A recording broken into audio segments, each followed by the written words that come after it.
اللہ من الشیطان الرجیم بسم اللہ الرحمن الرحیم۔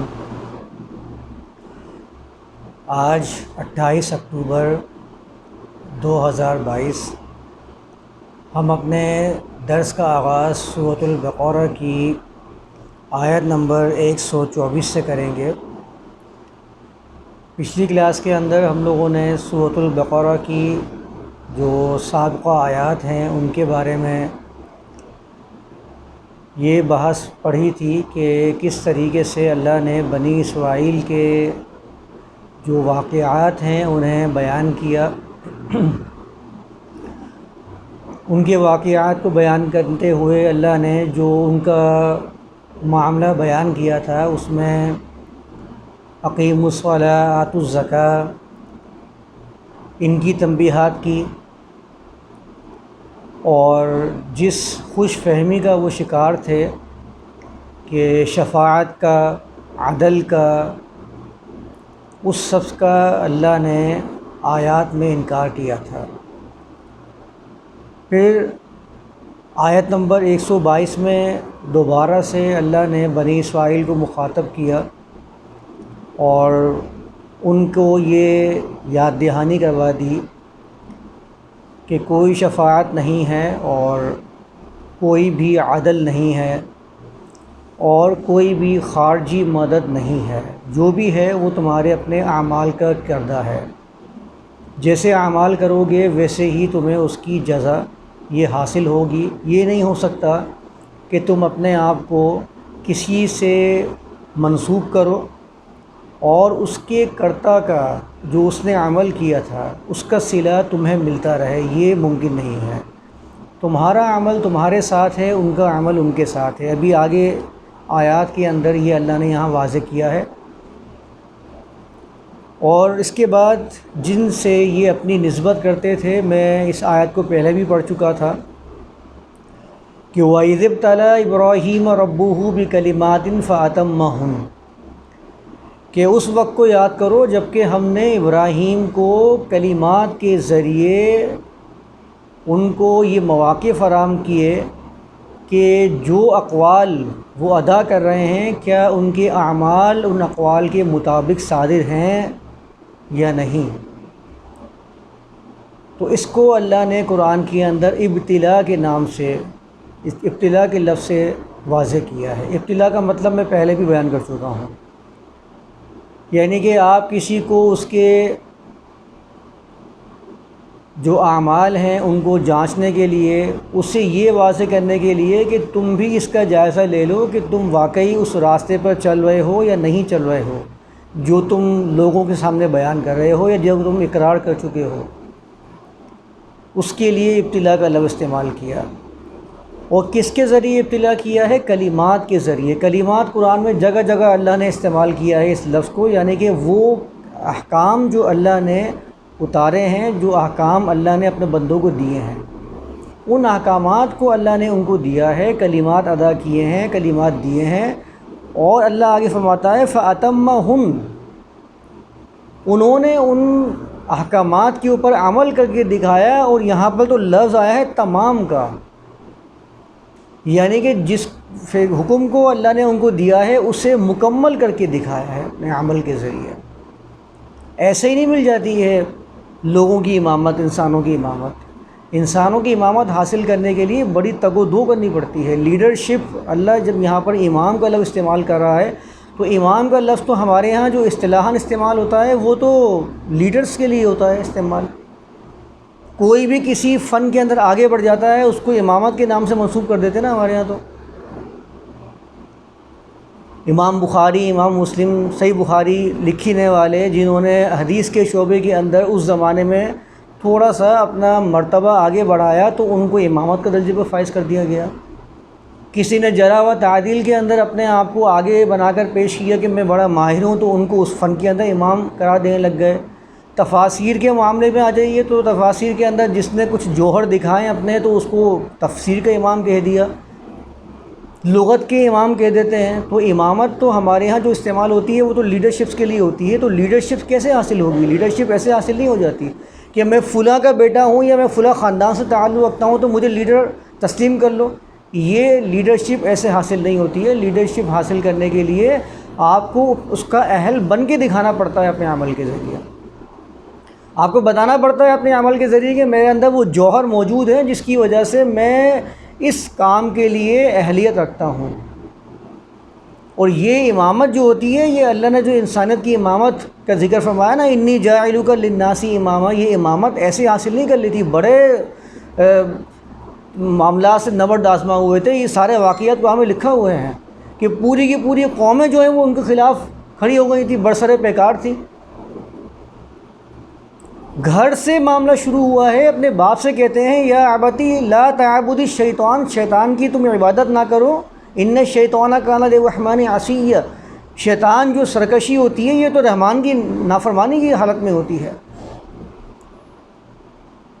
تو انہوں نے کیا کہا تھا؟ وہجرنی ملیہ، لارجمنک وہجرنی ملیہ، ذرا مجھ سے الگ ہو جا ورنہ میں تجھے رجم کر دوں گا. باپ بیٹے سے یہ کہہ رہا ہے کہ باپ کا معیار کتنا ہوتا ہے، بیٹے کے ساتھ تعلق کیا ہوتا ہے، کیا شفقت کا معیار ہوتا ہے. تو اتنا بات کو قبول نہیں کر پائے اور انہوں نے ان کو کہا کہ وہجرنی ملیہ، میرے پاس سے دور ہو جاؤ. تو انہوں نے کیا کہا تھا؟ سلام علیک، اگر آپ مجھ سے الگ ہو رہے ہیں اور میری بات کو نہیں مان رہے ہیں، اس کے باوجود بھی آپ کے اوپر سلامتی ہی سلامتی ہے، کیونکہ میں مسلم ہوں، میرا کام سلامتی ہی دینا ہے. میری ذات سے آپ کو نقصان نہیں پہنچے گا. آپ تو ارادہ کر رہے ہیں مجھے رجم کرنے کا، لیکن میں آپ کے اوپر کوئی ایسا ارادہ نہیں کروں گا. اس کو کہتے ہیں سلامتی. سلام علیک ساستغفر لک ربی، میں اب بھی آپ کے لیے اپنے رب سے حفاظت ہی طلب کروں گا کہ وہ آپ کو محفوظ کرے.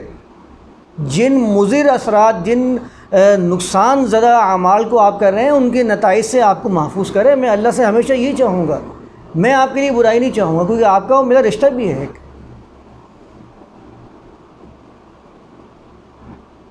تو رجم دیکھ لیا کہاں سے آیا ہے؟ لارجمنک وہجرنی ملیہ. رجم کا مطلب ہوتا ہے کہ کسی کو ایک جگہ پہ کھڑا کر دینا، اور بعض اوقات تو یہ بھی کہتے ہیں کہ نصب کر دینا، یعنی زمین کے اندر آدھا گاڑ دینا. انسانیت کی تذلیل ہے، یہ بدترین تذلیل ہے کہ اس کو آدھا گاڑ دینا زمین کے اندر اور اوپر سے اس کو پتھروں کی بارش کرنا، اور سب مل کر، اور اتنے پتھر مارے جائیں کہ وہ پتھر کھا کھا کے ان نازک مقامات کے اوپر جب پتھر لگیں گے تو ظاہر ہے وہ مر جائے گا. لیکن اس تکلیف کا ذرا تصور ذہن میں لے کے آئیں کیا تکلیف ہوگی.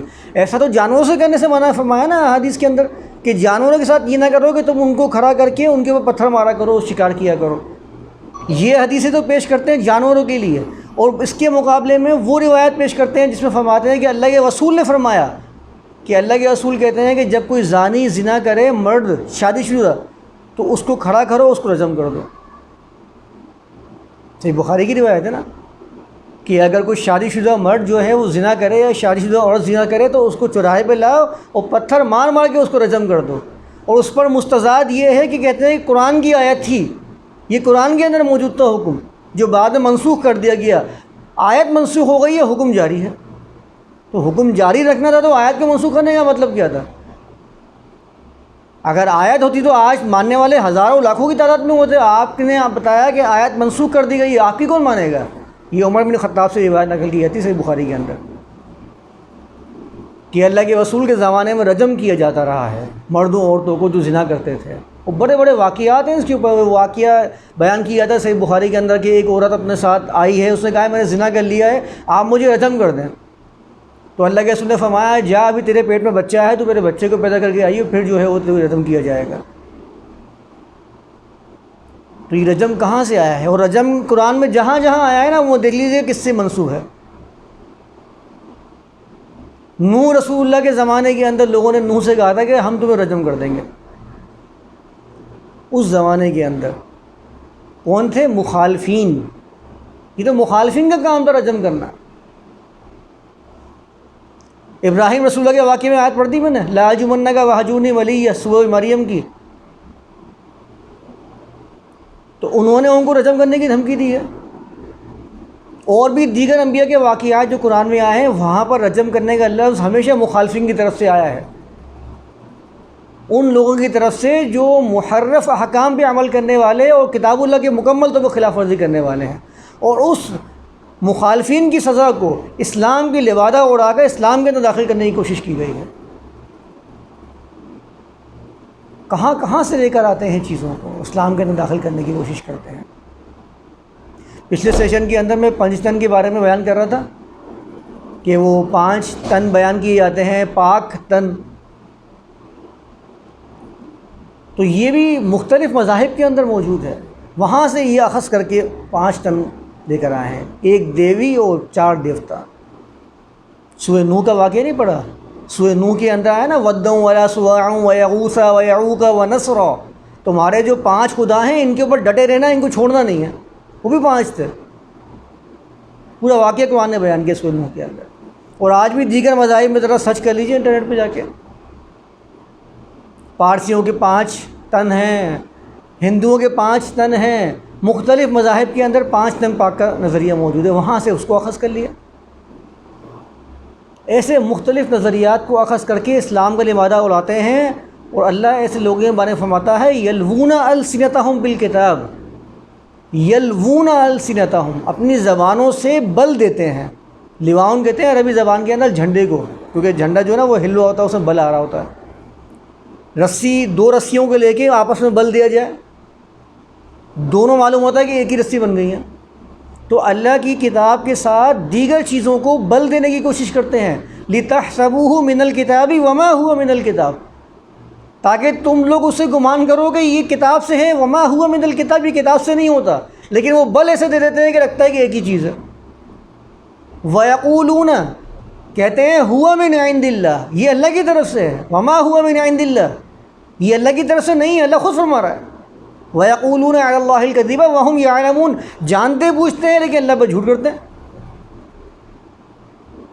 جانتے ہیں کہ یہ جو قرآن ہے یہ ہے اللہ کا کلام، یہ ہے وحی، لیکن آخری وحی مانتے ہیں روایات کو، کہتے ہیں آخری وحی جو روایات ہیں، کیونکہ اس سے احکام کی تکمیل ہوئی ہے، جس سے تکمیل ہوگی وہی تو ہوگا، تمام تو وہی ہوگا جس میں تکمیل ہوگی، تمام اس پہ ہوا، یعنی کہ وحی جو آخری کہتے ہیں کہ وحی جو ہے وہ روایات ہے۔ تو ابراہیم رسول اللہ کی ذات یہ تھی، ان ابراہیم کان امۃ قانتا للہ حنیفا، یہ تھے ابراہیم، اس کے بارے میں اللہ فرماتا ہے ابراہیم خود سے ایک امت تھے۔ جس طرح ایک امت اپنے نظریے پر ڈٹی ہوئی ہوتی ہے نا، پوری کی پوری جماعت ڈٹ جاتی ہے نظریے کے اوپر، جم جاتی ہے کہ ان میں اتنا استقلال ہوتا ہے کہ ان کو ہٹانے والا کوئی نہیں ہوتا، ایسے تھے ابراہیم۔ ان ابراہیم کان امہ قانتا للہ، قنیت قنوت کا لفظ قرآن نے استعمال کیا ہے، بڑا گہرا لفظ ہے قرآن کے اندر جو آیا ہے۔ عرب کے اندر پانی کی شارٹیج تھی، پانی کا مسئلہ آج بھی موجود ہے، بلکہ آج بھی پورے زمانے میں ہر جگہ پانی کے مسائل موجود ہیں، وہ تو خیر صحرا ہے تو اس کو تو کہنا ہی کیا ہے۔ تو مشکیزیں ہوتے تھے، ان مشکیزوں کو لے جا کے دور سے پانی بھر کے لایا جاتا تھا، اور اتنا احتیاط سے اس کو لایا جاتا تھا کہ ایک قطرہ بھی ضائع نہ ہونے پائے، اور اس کے لیے مشکیزیں جو ہیں بڑے بہترین طریقے سے استعمال کیے جاتے تھے، اچھی کوالٹی کے، کہ پانی ایسا نہ ہو کہ ہم لے کر آ رہے ہوں پانی ٹپک ٹپک کے ساری ختم ہو جائے تو ہمارے لیے بچے گا کیا۔ ایسے مشکیزے کو کہتے ہیں سقاء کنیت، یعنی کہ سقاء کی ایڈجیکٹو بن کے آتا ہے کنیت، صفات بن کے آتا ہے، یعنی ایسا مشکیزہ کہ جس میں پانی لایا جائے منزل تک، اور منزل تک پہنچنے میں اس کا ایک قطرہ بھی ضائع نہ ہونے پائے، اور جن تک پہنچانا ہو وہاں تک پہنچ جائے۔ تو قانتا للہ، اللہ کے لیے اپنی منزل کی طرف جانے والے، اور منزل کی طرف ایسے جانے والے کہ ان کے پاس اللہ کی طرف سے جتنی صلاحیتیں موجود ہیں ان صلاحیتوں میں سے کوئی بھی ضائع نہ ہونے پائے، اس کو کہتے ہیں قانتا للہ۔ حنیفہ، حنیف کہتے ہیں عربی زبان کے اندر ایسے شخص کو جس کا پاؤں پیچھے کی طرف گھما ہوا ہوتا ہے، مخالف سمت میں چلا جاتا ہے، اس کو حنیف کہتے ہیں۔ یعنی پوری قوم ایک سمت میں چلی جا رہی ہے، اکیلے کھڑے ہیں اللہ کے لیے، سب کہہ رہے ہیں کہ یہ کس سمت میں جا رہا ہے، یہ ہماری مخالفت میں کیسے اڑ گیا ہے۔ قرآن نے پورا واقعہ بیان کیا ہے نا، کہ ہم نے تو ایک لڑکے کو سنا ہے وہ تمہارے معبودوں کے بارے میں باتیں کیا کرتا ہے، لے کر آؤ ذرا اس کو، ہم دیکھتے ہیں کیا معاملہ ہے اس کا۔ حرقوہ وانصروا آلہتکم، جلا دو اس کو، آلہتکم، اپنے الہوں کی مدد کرو تم لوگ۔ ان کنتم فاعلین، اگر تم کرنے والے ہو کچھ تو اس کے ساتھ یکسوئی کے ساتھ لگے ہوئے ہیں ایک جگہ پر۔ ایک جگہ قرآن میں محمد رسول اللہ کو بیان فرمایا اللہ تعالیٰ نے، اور مومنین کو مخاطب کیا، فاتبعوا ملت ابراہیم حنیفا، ملت ابراہیم کی اتباع کرنی ہے آپ سب لوگوں کو۔ ملت ابراہیم کیا چیز ہے؟ ایک جگہ فرما رہا ہے امت، ایک جگہ فرما رہا ہے ملت، تو ملت اور امت کے درمیان جو فرق ہے اس کو سمجھنا۔ ملت اور امت ایک نظریہ ہوتا ہے جس کے اوپر کچھ لوگ جمع ہو جاتے ہیں، ڈٹ جاتے ہیں اس نظریے کے اوپر، اور جب اس نظریے کو عملی شکل میں اس کی تشکیل کرتے ہیں، رائج کر دیتے ہیں اس نظریے کو، تو وہ ملت بن کے سامنے آتی ہے۔ امت کا تعلق نظریات پر مبنی ہوتا ہے، ملت کا تعلق اس نظریے کی بنیاد پر ایک معاشرے کا قیام ہوتا ہے۔ تو ابراہیم، ان ابراہیم کان امہ، ایک نظریے پر قائم تھے، ایک جماعت جیسے نظریے پہ قائم ہوتی ہے، وہ ہمت اور صبر کے استقلال تھے، اور اس نظریے کی بنیاد پر انہوں نے جو ملت قائم کر کے دکھائی ہے۔ تو تمہیں کیا کرنا ہے؟ فاتبعوا ملت ابراہیم حنیفا۔ اب ایسے ہی اپنے کردار کو بناؤ، صرف نظریات کی بنیاد پر نہیں بلکہ نظریات کو عملی تشکیل دینے والے بن جاؤ، جیسے کہ انہوں نے کیا تھا۔ فاتبعوا ملت ابراہیم حنیفا، یکسوئی کے ساتھ ایک طرف ہونا ہے، یہ نہیں ہو کہ تم آدھے یہاں گھومے ہو آدھے کسی اور کی طرف جا رہے ہو، مکمل طور پر ایک ملت کی طرف تمہاری اتباع ہونی چاہیے۔ اس وقت جا کے انسانوں کی امامت ملتی ہے، ایسے انسانوں کی امامت حاصل نہیں ہو سکتی ہے۔ فقط دعائیں کرنے کے بعد ہم سمجھتے ہیں کہ ہم خانہ کعبہ میں کھڑے ہو کے دعائیں کر لیں گے تو امت کی جو پوری انسانیت کی زمام ہے وہ ہمارے ہاتھ میں آ جائے گی، ان کی لگام ہمارے ہاتھ میں آ جائے گی، تو ایسے نہیں آ سکتی۔ اس کے لیے بڑے تگ و دو کرنی پڑتی ہے، مقابلے میں اترنا پڑتا ہے، صبر و استقلال کا پیکر بن کے سامنے آنا پڑتا ہے، اللہ کے احکام کے اوپر کامل اعتماد کرنا پڑتا ہے، توکل کرنا پڑتا ہے۔ اللہ نے فرمایا نا ان اللہ یحب المتوکلین، اللہ مدد کرتا ہے متوکلین کی۔ توکل کہتے کس کو ہیں؟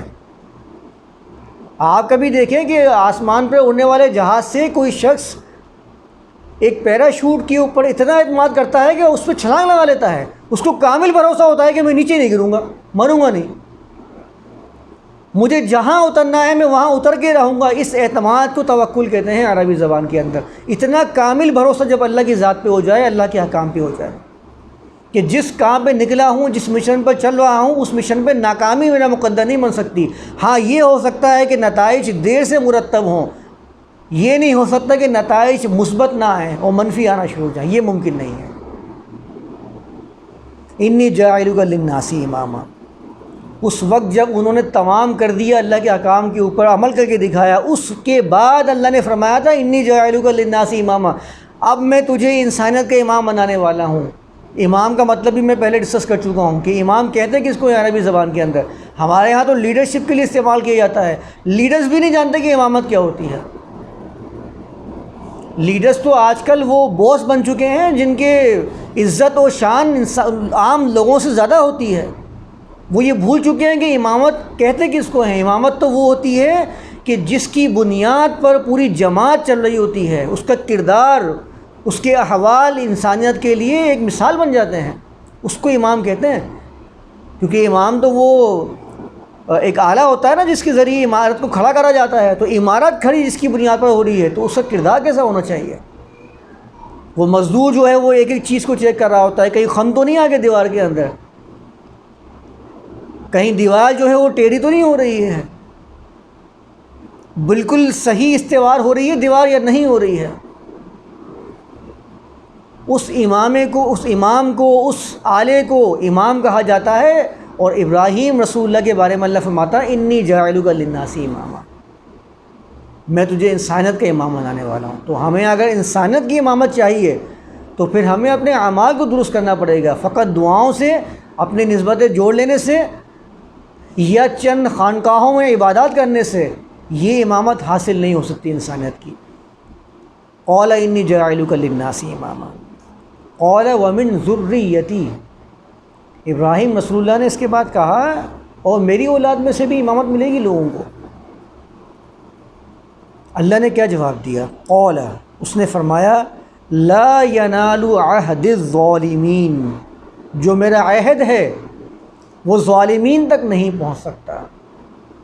جو لوگوں کے حقوق سلب کرنے والے ہیں، جو انسانیت کو انسانیت کے مقام سے ہٹانے والے ہیں، جو نااہل کو اہل بنانے والے ہیں، خود نااہل ہیں اور اہلیت کے دعوے دار ہیں، ان تک میرا عہد نہیں پہنچے گا۔